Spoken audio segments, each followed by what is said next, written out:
The boxing world is buzzing, and the countdown to one of the biggest clashes in modern history has already begun. Forget the usual hype, forget the predictable pre-fight chatter, because what's unfolding right now is far more explosive. Oleksandr Usyk, the undefeated heavyweight king, didn't just give a polite nod of respect, he openly crowned Terence Crawford as the #1 fighter on the planet. That wasn't casual admiration, it was a shot across the bow directed at Canelo Alvarez. Usyk, a man who has conquered giants in the heavyweight division, is saying loud and clear that Crawford is not ordinary, he's lethal. His message to the boxing world: this isn't a fight about size. It's about brilliance, and Crawford has it in spades. Think about that for a moment. Usyk himself, the man who dismantled Anthony Joshua not once but twice, who has carried the weight of the heavyweight throne on his back, is saying Crawford stands above everyone. That kind of praise isn't tossed around lightly. It's a direct warning to Canelo that he isn't walking into a normal challenge. He's stepping into the ring with a fighter whose ruthless precision, killer instinct, and unmatched boxing IQ make him a nightmare for anyone, no matter how big or powerful they are. And then you hear it directly from Usyk's mouth. He's asked who he believes is the best fighter in the world right now, and without hesitation, he says Terence Crawford. Journalists push back, suggesting maybe it's him, maybe the heavyweight king himself should hold that crown. But Usyk waves it off. No, he says with a calm certainty. Crawford is #1. That's not a throwaway line. That's a heavyweight champion acknowledging that pound-for-pound greatness has nothing to do with who weighs more or who carries more muscle. It's about who can break you down piece by piece in the most unforgiving sport on earth.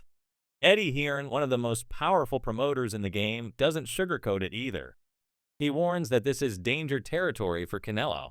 Losing to a smaller man like Crawford could rattle his entire aura. Hearn puts it bluntly, Crawford isn't just a dangerous opponent. He's the kind of opponent who can expose flaws you didn't even know existed. His impeccable timing, his ability to counter with surgical precision, and his boxing IQ make him a nightmare matchup. Canelo might be an all-time great, but against Crawford, greatness alone won't be enough. When Hearn is asked if a loss would hurt Canelo's legacy, he doesn't hesitate. Canelo is already a 4-division champion, already stamped as one of the greats.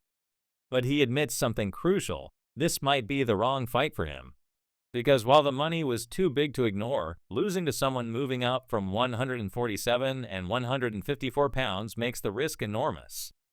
Canelo's legacy might survive the loss, but the perception of invincibility, the aura he's built by dominating so many divisions, could take a serious hit. Even Tyson Fury, the Gypsy King, weighs in. Fury respects both fighters, but the way he speaks reveals something deeper. Belief is what decides destiny. And right now, Crawford's belief in himself is unshakable. Fury hints that Crawford's confidence, combined with his killer instincts and unmatched adaptability, could tilt the entire fight in his favor. To survive this storm, Canelo cannot afford mistakes. He has to be flawless. He has to be better than he's ever been before. Oscar de la Hoya adds his voice, and while he tries to dismiss the idea of Crawford beating Canelo as laughable, his sarcasm only proves one thing: he's underestimating Bud. Oscar points out that Crawford had to go life and death with fighters like Egidijus Kavaliauskas, suggesting if he struggled there, what chance does he have against Canelo? But that's exactly where he misses the point. Crawford moving up in weight isn't a weakness, it's a statement. A statement of fearlessness. He isn't walking in to simply survive. He's daring to dismantle one of the most dominant champions of this generation 2 divisions up with nothing but his brain, his timing, and his cold precision. And then Teddy Atlas, one of boxing's most respected voices, cuts through all the noise. Atlas has never been afraid to say the unpopular thing, and here he calls Crawford special. Not good, not great special. He admits Crawford hasn't always had the elite names on his resume, but Atlas reminds everyone that greatness isn't always about names. It's about ingredients. Either you have it or you don't. Crawford has it. Atlas even dares to suggest that Canelo might be a little overrated, that some cracks exist in the foundation, and Crawford is the fighter with the tools to expose them. Lennox Lewis, one of the greatest heavyweights to ever step inside the ring, sees it too. He talks about Crawford's preparation, his discipline, and his work rate. Lewis has always believed that preparation wins fights before the opening bell even rings, and in his eyes, Crawford's camp looks like a war machine designed for precision and destruction. If training really does decide who wins, then Canelo could already be 3 rounds behind before the first punch is thrown. Crawford takes it even further. He praises Crawford as an unbelievable fighter, a bad boy in the ring, but he also warns that this isn't a one-sided fight. Frock respects what Canelo brings, but his tone makes one thing clear: he believes Crawford has that special edge, that rare quality that separates good fighters from legends. Frock warns that if Canelo thinks brute power will dominate, he's making a dangerous mistake. Because Crawford isn't walking in to trade shots. He's coming to dismantle, to frustrate, and to control. Roy Jones Jr., another legend, offers perhaps the sharpest breakdown. Roy knows what it means to be a once-in-a-lifetime fighter, and he sees the same natural genius in Crawford. He explains that this fight isn't about size or weight, it's about mentality. Crawford's ability to control distance, to set traps, to dismantle styles, makes him dangerous against anyone.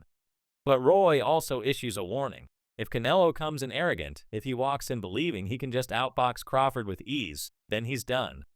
To win, Canelo must bring back the aggressive, hungry version of himself, the man who once stormed through divisions with fire in his eyes. Anything less, and Crawford's ring IQ will tear him apart. And then there's Crawford's own camp. His trainer, Brian "Bomber" McIntyre, isn't worried about the pressure.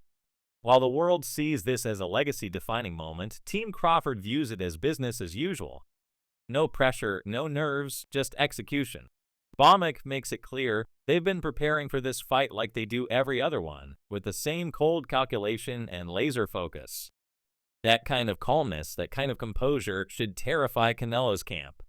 Because a fighter who enters the ring without the weight of the world on his shoulders is a fighter who fights free, sharp, and dangerous. Hamza Shiraz, on the other hand, insists that size matters. He believes Canelo's natural frame at 168 pounds is simply too much for Crawford to handle. But in doing so, he overlooks Bud's adaptability. Crawford has built his career on proving people wrong, on dismantling fighters who thought size or power would be enough. Against Canelo, Bud won't be looking to trade power shots.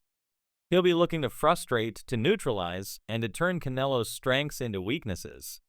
Size matters, yes, but only if you can use it. Crawford's ring IQ might just make that size advantage irrelevant. And then there's Crawford himself.